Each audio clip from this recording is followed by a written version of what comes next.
G'day fellas, and welcome to another video. In this one, we're going to be talking about a brand new build order. I'm going to be showing you guys the world's fastest Song Dynasty. That is correct, the world record Song Dynasty time. Now, before we get into that, I just want to let you guys know, if you haven't already seen this, make sure you check out Beastie Cutie's YouTube channel.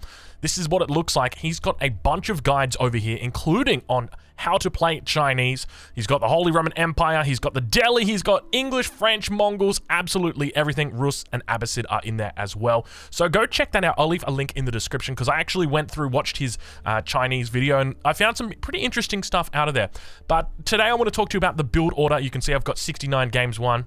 Very nice. I want to talk to you about the fastest Song Dynasty timing that we can go for. Because in the video that Beastie Cutie posted, he talked about a build order, and it was a little bit different to the one I'm going to show you today. Specifically, the timing's on a little bit later, whereas this one here goes for a very quick Song Dynasty. But I'm also going to be telling you why this build order, which obviously I put it on the thumbnail, put it in the title, this is the world's fastest Song Dynasty, and obviously there's a caveat to that. I could get it even faster if I wanted to, but this is something that you would actually be able to take into your games. So let's take a look and see exactly how it plays out, and we'll talk about towards the end of the video, or rather towards the middle of the video, about why this might be good or why it might not be good. So let's get into it. So starting off, we're going to be taking all of our villagers. 5 of them are going to be chopping down this tree, and 1 of them is going to build a mill up to 80%. You can go 80, 90% if you really like to live on the limits. Good luck to you. So let's take a look and see exactly what happens. So everybody jumps over to the tree. One of these guys is going to come off, do not worry. And keep in mind, it's okay to get a couple of chops on there with that initial guy, because they're all going to end up chopping at the same time. Now, we're bringing over a sheep. This is really key. And what we're going to be doing is leaving this at about 80%. And the trick here is that we need to kill this sheep before these villagers get over here. We've got an Imperial official coming from the town center, so no second scout, and it's supervising. And all those villagers are now going to drop their wood off at that mill. So instead of dropping it off at the town center, what we're going to do is just tell them to come over to the mill. And then that drops it off, and now they immediately come down and they're collecting food. You'll need to cash in a little bit of food here and make sure that you've got that villager coming out. Actually, you won't need to in this build order. But essentially from here, we go up to, I think it's 8 villagers on food. Now, I don't really want to focus too much on this build order because, in my opinion, this isn't actually a decent build order. When I say decent, obviously, it's a very fast Song Dynasty, but you've got to ask the question, what are you really getting out of a fast Song Dynasty? So we do go up to 9 villagers on food, and then we come out here over on the north side, and then we take gold. And we'll talk about this. I'm going to go into, so just to clarify, because I know you guys are probably like, whoa, Drongo, don't speed through this. Okay, we're going to actually be talking about the second build order that I'm going to show you, which is still a 5-minute Song Dynasty timing, but it is a much crisper, much safer build order, and it's a much better build order for you because it does open double scout. So from here, we're going onto wood. And we're going to continue from here, going out over there, and then we're going to have 50 wood by the time we get population capped, and we're going to be able to build that house. And now over towards our rallying out towards the gold mine. The Barbican comes down a very nice and early. We pull 1 villager here off food as well. And that's going to be it. That is your build order. You can see a 6th villager coming out, or rather 7th villager. So these guys are all going to be rallied over to gold. We've now got enough food, or rather wood, so that we don't get housed. And I mean, that's pretty much it. And now you're going to see that dynasty timing comes in here. We're at 4 minutes 40 into the game. This is a very early dynasty timing. 4 minutes 40, you've got your Song Dynasty up. But is this really worth it? Is it really worth it? Well, not really. And the reason why is, well, it's difficult to describe. But let's get into the second game that I want to show you guys, because obviously that one goes on the front cover because that's the world record, that's the fastest. And as I said, we could get it faster. But from there, you can actually go into a decent build order. This is the second one that I want to show you. And this one, in my opinion, is much better because you do open double scout. And I think double scout with China is pretty much a mandatory. I would very rarely say that double scout with China is a bad idea. It's almost always a good idea. So starting off, we're going to be queuing up a scout into an Imperial official. Now, this is a little bit awkward because we've only got 30 food left, which means we need to get 20 food to drop in that villager. So we're going to be starting off with the exact same thing. So once again, all the villagers coming out looking to chop this down. One villager going to be moving out over here. Sheep going to be coming down and moved right here. And ideally, you want to put the sheep in between your villagers on the wood and here. Now, you might be wondering, why are you doing this, Drongo? Like, why are you going for this sort of like weird opening where you do this, where you're chopping wood? So with China, you start off with 150 wood. 100 of that is going to be spent on your mill as well as your mining camp. Now, the last 50 needs to go onto that house. So that leaves you with a predicament because you're going to need to chop wood at some point, and ideally you want to do it as efficiently as possible. And that means straggler trees, they're a little bit, they take a little bit longer to get in. So what you're going to be doing is gathering up your 50 wood here, and instead of depositing it at the town center, when your villagers build the mill, they will deposit it there. So let's take a look and see, and then we can change their behavior as well, because normally these guys would come out onto the berry bushes, but by putting the sheep at their feet, when they actually complete this, they're going to default. You do not want to shift click them, you don't want to do anything, you just want to leave them, let them do it. They all drop the wood off, and now they're all going to be going onto the sheep, except for this guy who walks around in a giant big circle, because pathing is a beautiful thing. And so now you can see that we're going to have to force drop off right there. Just a little bit of time. So we've got another 3 seconds left on that Imperial official because there's only that one villager that was gathering this entire time. Everybody else was chopping down the tree and building the mill and all that. So now that Imperial official is coming out, we've got the second scout that's already out. So it's a bit of a crazy sort of opening. There's a lot going on. But now this is where it gets easy. This is the part where you sit back, you can focus on your scouts. We've got 150 wood in the bank, which is enough for us to get down that lumber camp. It's enough for us to get down the mining camp, and most importantly, enough for us to get down that house, which comes down here. So we are slowly but steadily building up our villager count. I think we go up to 8 villagers here over on food. But we'll check the logs. We'll check the logs. So speed it up just a little bit. And just remember, we're just scouting out with our sheep at this point. Ideally, you'd want to have as much sheep as possible, but with this build order, you don't need to have a huge amount of sheep. If you do get poor RNG, that's okay. So now we're continuing to just gather up our food. We've got 8 villagers here on food, and now we go out to gold. So it's going to be, I think it's 3 villagers out onto gold initially that we're going to be putting out here.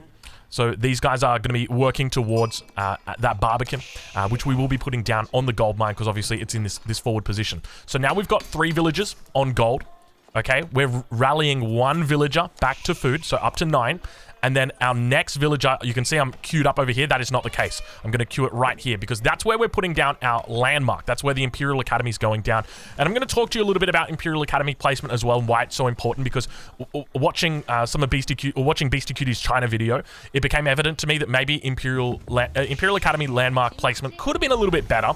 And that's obviously a discussion, and it might be a little bit subjective. But now you can see, so that villager is going to be coming out. And this is the key here. So on your 16th villager or your 16th population, it is really important to start rallying out to wood, because this is going to enable you to have 50 wood by the time you get population blocked and then drop down that house. And of course, you don't have any idle town or idle time from the town center. So from here, we've gone 8 over to food with the Imperial official, 3 to gold, 1 more out to food, and then 1 out to the landmark. And then from here, we're going to be rallying 3 to wood. So the first one will build the lumber camp. He will start chopping, and then by the time the second one comes, they will both begin chopping together. So here you can see. So now they're chopping, and now that tree is going to go down, and they will both start gathering wood at the same time, which is going to be 20 wood. And then that third villager comes out, and it assists with the second trip, and it will give you 50 wood. So we can see right here, 9, 10, and now all 3 of them chopping at the same time, which will give you a perfect 50 wood. And now from there, so we've got our 3 villagers out over on wood. Well, by the way, we're gathering up our gold wherever possible.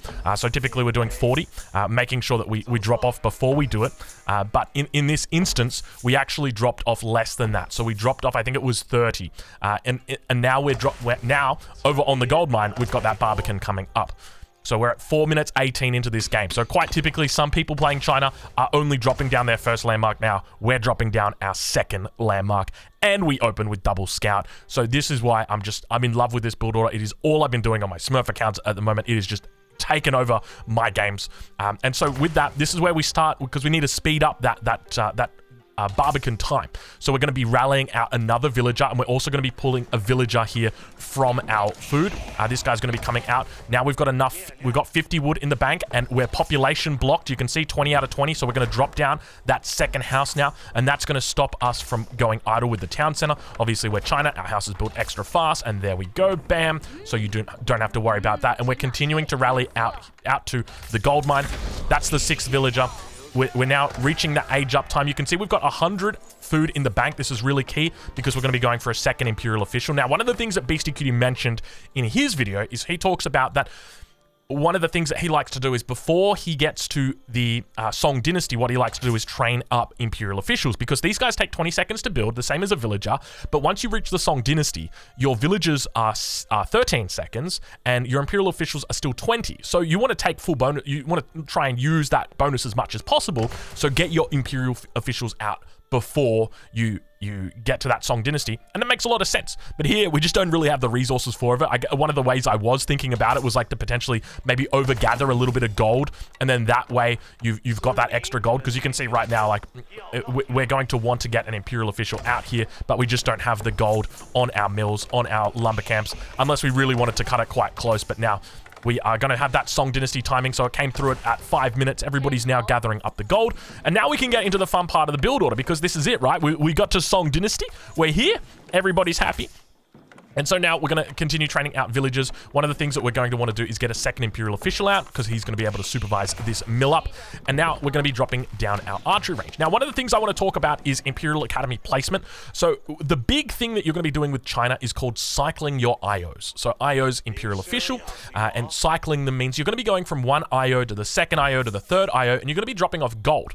So what you don't want to do is this. So I'll show you a video. I pre-recorded this one. I said, you know what? I'm going to have to show everybody what it looks like. So as you can see here, my Imperial Academy placement is down to the south. So my best position here is, so this is just like an unoptimized Imperial Academy placement is here, where you've got a larger distance between these buildings than what is optimal. So what's going to happen here is I'm going to select my Imperial officials, and I'm going to make sure that I pick up their gold, which is going to take time, okay? And then I'm going to tell the Imperial official to come back here. Then I'm going to shift click him back out and supervise the lumber camp. Now I'm going to do the same thing here. So you're going to be watching out for it's a tiny efficiency, but it does really matter when you're talking about, you know, microing and the sort of APM at that higher level really makes a big difference. So you're going to grab this Imperial official, okay? You've then got to right click the mill. Once again, the walking time, he's going to pick up the gold. You can see still not picked up the gold. Still not picked up the gold. There we go. He's now got the gold. I'm going to drop it off, right click, and now I'm going to shift click him back. But of course, the bug with the Imperial official, he is going to bug out and he's going to start supervising again. And now he comes back. And this is something that you'll do. And you do this with 2 IOs, 3 IOs, 4 IOs. And it takes a lot of time to do something like this. So what you can actually do is minimize the amount that you actually do that by having your Imperial officials stand next to their production facilities, which is exactly what happens here. So when I am ready to pick this up, I'm just going to right-click this, right-click the Imperial Academy, and then I'm just going to right-click or to supervise. Bang, bang, bang. Look at that. Instant, immediate. I don't have to worry about any kind of shift-click bug. I don't have to worry about anything at all. The Imperial official, because he's standing right there on top of the Imperial Academy, he's going to be able to pick that up, and I'm going to be able to constantly be doing that. But now you can see we've got those Chokunu coming out. It's before 6 minutes, and we've got Chokunu coming out. Now, the other variation on this is that you could look to instead go for a barracks if you're playing up against France, if you're playing up against the Rus. Maybe you're scared of a little bit of a night opening, which is definitely something that happens quite a bit. You could be opening here with a barracks. You could even look to supervise this, and one of the things you will note is that I actually pulled villagers off my wood line, or rather off my food, and I brought them over to my wood line to speed up this sort of thing. So you could pull less villagers. And now, speaking of villagers, we've got a village coming down as well. So our macro, I mean, if you go back and watch this, you'll be able to see the numbers. But I'm also going to leave a link to the build order as well in the description, just so you've got an idea of what this looks like when it's written down on paper. And from here, we're training out our Jugunu. Ideally, from here, we want to get to that 4 Imperial official mark. It's not too important. You want to know why it's not too important? Because we are quite literally on top of our Imperial Academy. So it means we can take this off cooldown every single time. Bam, bam, bam. Right there on cooldown. And now I can also take gold from the archery range as well. I'm not sure if I do that right here, but because it's standing so close to the archery range, I can also do that. So now the next part of the build order is that I'm going for a blacksmith. I'm looking for that +1. But that's essentially it. That is the best opening that you can possibly do. I'll run you guys through the rest of this build order, but I will provide as well a link in the description to where you can actually get it's basically just a print screen of an Excel document where I've written up the build order, and you can see continuing, and this is really what makes a big difference. And now from here, I've obviously picked up my wheelbarrow upgrade. Now I'm going to be working, I've already got my double broadaxe as well. You can see, like, this is very, very quick, and that's the key thing about having these extra villagers over on gold, because it basically means you don't ever have to think about gold, because there becomes a point where you do have to start thinking about adding extra villagers to gold. But with this build order, with this opening, you don't. It's a very flexible build order as well. So say, for example, I wanted to go for a second town center here. Let's say I scout out my enemy is on stone, because he's going for a second town center as the deli. So I could take 6 villagers, or actually the key number here is 5. I would take 5 villagers from my mill and then take them and put them over onto my stone, because the villagers have got wheelbarrow. 5 times 15, 75. 75 times 4, that's 300, which is exactly enough stone to buy yourself a second town center. So you could do that right now, or if you want to play it the way that I'm playing, which is just getting +1. So I've got +1 range attack, +1 range defense as well, already coming in 8 minutes, and I've already got a pretty decent little mass here, more than enough to hold off against any sort of night raids or anything like that. And everything is very well looked after. Everything is very well tucked in here. But what I look to do is then add in a barracks myself, so I can start actually mixing in spearmen. And remember, you don't really need to have big numbers of spearmen when you've got a Chokunu mass in the early stages of the game, only if you're up against that French or Rus with the knights. Or if your enemy makes it to castle and you're a little bit scared about a Lancer switch like from the Mongols or something. But now adding in more production buildings as well. You can see we're up to the 3 Imperial officials, and we're just continuing to get upgrades. So at this point, we still don't have our horticulture, but it's not something that we really need. It's just about balancing our economy and making sure that we're spending the resources that we've got access to. And so from here, you can go into siege engineering as well. We'll speed it up a little bit just so you can see. I've got 1 Imperial official that's just working around and is going to be doing everything, or doing all the pickups, replacing the lumber camps on the wood line as well. Just everything's very schmick. We've now got horticulture coming through. And remember, one of the things to note, I guess this is really important, the reason why as China it's so important to get your upgrades inside the Imperial Academy is because every upgrade that you get as China gives you a rebate. So you have to pay for the upgrade, okay? But every single upgrade that you get, it gives you a rebate of 32 gold. So that means that if you're getting even a really cheap upgrade like forestry, it gives you 32 gold. And then if you make sure that that is within the Imperial Academy influence, which obviously these are, then you're going to be doubling that. And you can see we've got 64 gold in this blacksmith here. That is because we've researched wedge rivets recently. And so it's giving us a refund of 64 gold. And so as a result, it means that if you are researching horticulture right here, that sure, the cost says 75,175, but the reality is that's 75,110. And as a result, that extra gold will go in to your mill. You've got to be really careful with your Imperial officials, because one of the things that they do love to do is they'll go around collecting. So you can see I actually just did a manual drop off right there. So they will go around and they will collect, and they will go all the way up to like 78 out of 80 gold, because you've got that Imperial examinations, and then they'll walk over to the mill, which has got like 200 tax in it, and they'll collect 2 tax from it, and then they'll put it on cooldown, and it can't be cycled again for another 15 seconds. So it's just about being aware of that. But it's just really important making sure that you're getting all those upgrades. And you can see now we're going to be getting in that upgrade, and because we're supervising the lumber camp as well, that upgrade is coming in extra quick. So you can see it's 18 seconds here compared to what would normally be, I think it's a 54-second upgrade. I'm not 100% sure exactly what it is, but it might not be 54, maybe 45 seconds, but it comes through extra quick. And now boom, up to 72 tax right there. So using that to try and funnel ourselves in, and it's basically just like a Ponzi scheme of gold and tax, and it works really well. And it's all about making sure that you've got that Imperial Academy placed down well, because that is going to help you out so much in this early game. Your economy is just absolutely insane. And even though we're sitting on 1 town center right now, because we've got Song Dynasty that's been working overtime for us, if we pause the game, we're on 4 Imperial officials and we're on 43 villagers, which is a pretty damn good number of villagers to be on at this point in the game, considering we're only on one town center. Now, when it comes to second town centers, you've got a couple of options about how you transition. So you can see these are our forces here. We're just a little bit shy of 11 minutes here. We've got +1 ranged attack, +1 ranged armor. We still don't have those melee upgrades just yet, but it's very easy for us to add them in because we've just got so much gold rolling in. And remember, we've kept these villagers just out here on gold this entire time. These villagers built this Barbican, so we never had to walk them away. We never had to do anything crazy with it. You can actually flip the you can flip around the way that you do build out your landmarks as well. As an example, if you've got berries out here and you want to put your Barbican down, you know, out here, then what you would do is with that villager, remember we talked about, you know, 8 villagers to food, 3 villagers to gold, 1 villager to food, and then 1 villager is going to build that landmark, and then you go 3 to wood. So that 1 villager building the landmark, you can switch it up and you can put the Barbican out there. And then if you've got the gold in the back of your base nice and safe down here, then instead of building that Barbican, what you could do is then use those gold villagers to build the Imperial Academy right here like that. And then, you know, you've got the mining camp here. And that way, it's very easy for you to stay flexible with this builder. But now you can see we are going to be transitioning into a second town center. We've also got siege engineering coming through. We've got a ram that we've already put down. So it's just a build order that's very flexible. By the same token, if your enemy was to go up to castle, like let's say a castle age came through right now, and I said to myself, I want to get to castle. What do? I pause the game and I look, where are my food sources? Ideally, I don't want to be going for berries. I want to be going for my hunt. And that's what I would do. So I would just take the majority of villagers off wood. Not all of them, but probably like 16, maybe leave just a handful of them on. And I'm going to bring them down, drop a mill down on this, and I'm going to bring my Imperial official and I'm going to supervise it. And I'm going to make sure that I get my survival techniques as well at the same time. So you don't have to do that from this mill down here. You can just do it at this one. And then that way, I'm going to be able to transition from my heavy base of wood into that castle age play. But now you can see like the military numbers for this build order. At this point, it's just about, you know, sort of playing the macro game and just juggling everything and making sure everything lines up. But it's pretty simple. And I think one of the safest things that you can do, like as you guys can see, we've got 12 villagers on food. These guys have been here since the beginning of the game. And then we've had 6 villagers on gold. These guys have been here since the Barbican.